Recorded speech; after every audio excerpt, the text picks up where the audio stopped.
నాగర్ కర్నూలు జిల్లా కేంద్రంలోని ప్రియాంక హాస్పిటల్ ముందు ఉద్రిక్త పరిస్థితి చోటు చేసుకుంది. వైద్యుల నిర్లక్ష్యంతో ఓ గర్భిణి మృతి చెందింది. పురిటి నొప్పులతో ఆసుపత్రిలో చేరిన నాగర్ కర్నూలుకు చెందిన కావ్య ఆసుపత్రి వైద్యుల నిర్లక్ష్యంతో మృతి చెందిందని ఆమె బంధువులు ఆరోపించారు. మృతురాలి కుటుంబ సభ్యులకు మద్దతుగా వివిధ రాజకీయ నాయకులు ధర్నాకు దిగారు. 2 నెలల్లోనే 2 ఘటనలు జరిగినా అధికారులు ఎలాంటి చర్యలు తీసుకోవడం లేదని స్థానిక నాయకులు మండిపడుతున్నారు. ఫైన్ వేసినా ఆసుపత్రి తీరు మారడం లేదని ఆరోపిస్తున్నారు.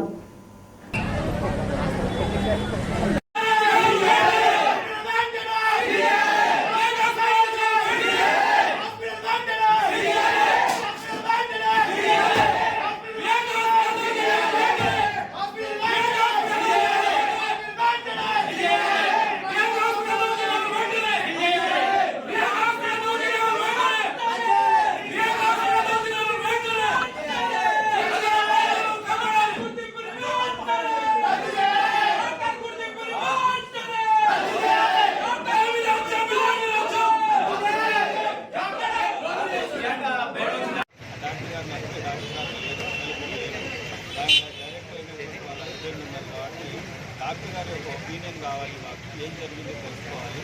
తర్వాత ఈ మనకు కూడా ఎవరైతే సర్జరీ చేయడానికి వచ్చిన మధ్య డాక్టర్ ఆయన యొక్క ఒపీనియన్ కావాలి. దాని తర్వాత మేము ఏం చేస్తామంటే మనకు జనరల్ హాస్పిటల్లో సీనియర్ గైనకాలజిస్ట్ ఉంది కాబట్టి వాళ్ళ ద్వారా ఎక్కడ నెగ్లిజెన్స్ అయింది, చనిపోవడానికి గల కారణం ఏంటి అని తెలుసుకొని ఈ విషయాన్ని మొత్తాన్ని గారి కలెక్టర్ గారికి, ఎందుకంటే కలెక్టర్ గారు చైర్మన్, రిజిస్ట్రేషన్ సర్టిఫికేట్స్ దేనికైనా కూడా చైర్మన్ కలెక్టర్ గారు కాబట్టి కలెక్టర్ గారికి నివేదిక సమర్పించిన తర్వాత కలెక్టర్ గారి ఇన్స్ట్రక్షన్ ప్రకారంగా ఏం చర్యలు ఉంటాయనేది మేము కలెక్టర్ గారి ఇన్స్ట్రక్షన్ చేద్దాము అన్నట్టు మేము వచ్చాము. విషయం కూడా ఇన్ఫర్మేషన్ తీసుకున్నాము. కన్సర్న్ మా డిఎంఎన్హెచ్ఓ గారు కూడా రావాలి, కానీ ఆమె ఈరోజు ట్రైనింగ్లో ఉంటే మేడం కూడా ఇన్ఫర్మేషన్ పాస్ చేస్తాము. తర్వాత కలెక్టర్ గారు చెప్దాం అన్నట్టు వెళ్ళాము. కలెక్టర్ గారు బిజీ ఉండే విషయం అయితే ఈ ఎంక్వైరీ చేసేది ఇలా ఇన్ఫర్మేషన్ ఎంక్వైరీ కావాల్సిన సమాచారం మాకు పూర్తి స్థాయిలో లేదు. ఎందుకంటే కేసీట్ లేకుండా మా దగ్గర వాళ్ళ దగ్గర ప్లస్ చేసిన సర్జరీ చేసినటువంటి గైనకాలజీ డాక్టరు లేడు, మత్తు డాక్టర్ లేరు. సో వాళ్ళ యొక్క వివరణ తీసుకున్నాక మేము ఎక్కడ నెగ్లిజెన్స్ అనేది తెలుసుకొని ఫర్దర్గా మేము యాక్షన్ తీసుకోవడానికి కలెక్టర్ గారికి సబ్మిట్ చేస్తాం. దాని తర్వాత కలెక్టర్ గతంలో కూడా జరిగినప్పుడు కూడా మేము ఇదే సమాచారం కలెక్టర్ గారి ఇన్స్ట్రక్షన్ ప్రకారం సీజ్ చేయడం జరిగింది. తర్వాత మళ్ళీ సీజ్ అయిన తర్వాత కూడా వాళ్ళు 1.5 month అయిపోయినాక వాళ్ళు క్వాలిఫైడ్ డాక్టర్ అన్నట్టు వాళ్ళు అప్లికేషన్ ఇచ్చుకున్నాక మళ్ళీ కమిటీ తీర్మానం అనమాట, కమిటీలో వాళ్ళ నుండి ఒక సోకాజ్ ఇచ్చి వాళ్ళ నుండి ఒక అఫిడవిట్ తీసుకొని మళ్ళీ పర్మిషన్ ఇవ్వడం జరిగింది. తర్వాత ఇలాంటి విషయాలు మొత్తం కలెక్టర్ గారి దృష్టిలో పెట్టి కమిటీ ఎలా నిర్ణయం తీసుకుంటే దాని ప్రకారం యాక్షన్ అయితే తప్పకుండా ఉంటుంది. నెగ్లిజెన్సీ ఉన్నట్లయితే సార్ నిన్న జరిగింది కదా, ఇప్పటి వరకు వాళ్ళు మీకు ఎలాంటి సమాచారం ఇవ్వట్లేదా? డాక్టర్ మత్తు డాక్టర్ కానీ ఆపరేషన్ చేసిన డాక్టర్ కానీ ఉదయమే వచ్చాము, వచ్చినప్పుడు ఇక్కడ లేదు. మీకు ఇప్పటి వరకు అయితే ఇన్ఫర్మేషన్ లేదు, వాళ్ళతో డాక్టర్లతో లేదు. మీకు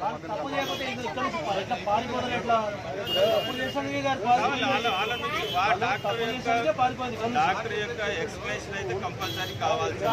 ఇప్పటి వరకు ఇవ్వట్లేదా? మీకు ఇవ్వట్లేదా సార్? ఎత్తైన కేసులో ఎంక్వైరీ చేసి పనిష్మెంట్ కింద సీల్ చేసిన తర్వాత మళ్ళీ 2 నెలలకే ఎట్లా పర్మిషన్ ఇస్తారు సార్? నిన్న జరిగింది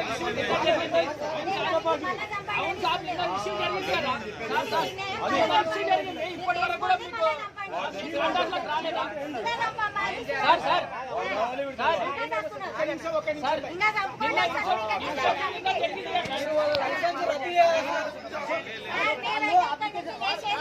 ఇది మొత్తం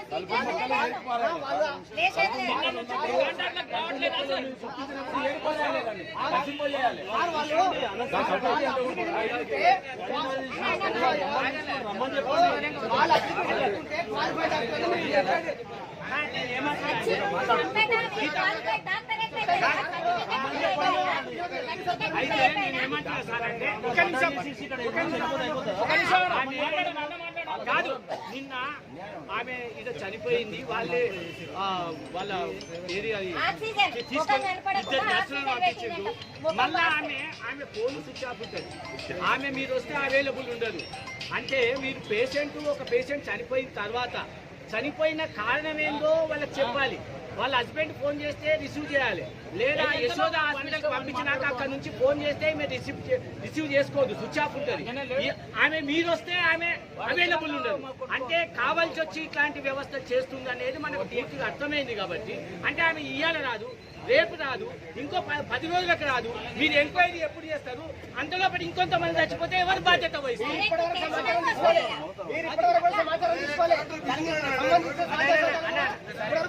కాబట్టి కావాల్సి వచ్చి దోపిడీ చేస్తున్నారు. కాబట్టి వాళ్ళని వెంటనే సీజ్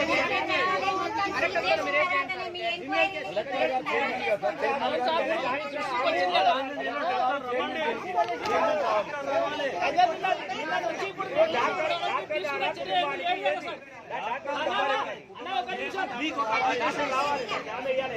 అప్లికేషన్ ఇస్తున్నామా సీజ్ చేయండి వెంబడి. సీజ్ కాదు, వాళ్ళ లైసెన్స్ రద్దు చేయాలి.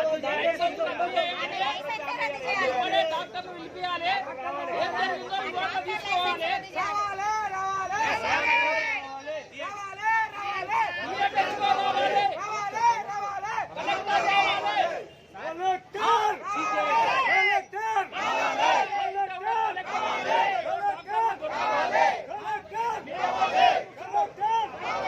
ప్రజల ప్రాణాలతో చెలగాట మాత్రం ప్రియాంక డాక్టర్ వెంటనే, ప్రజల ప్రాణాలతో చెలగాట మాత్రం ప్రియాంక డాక్టర్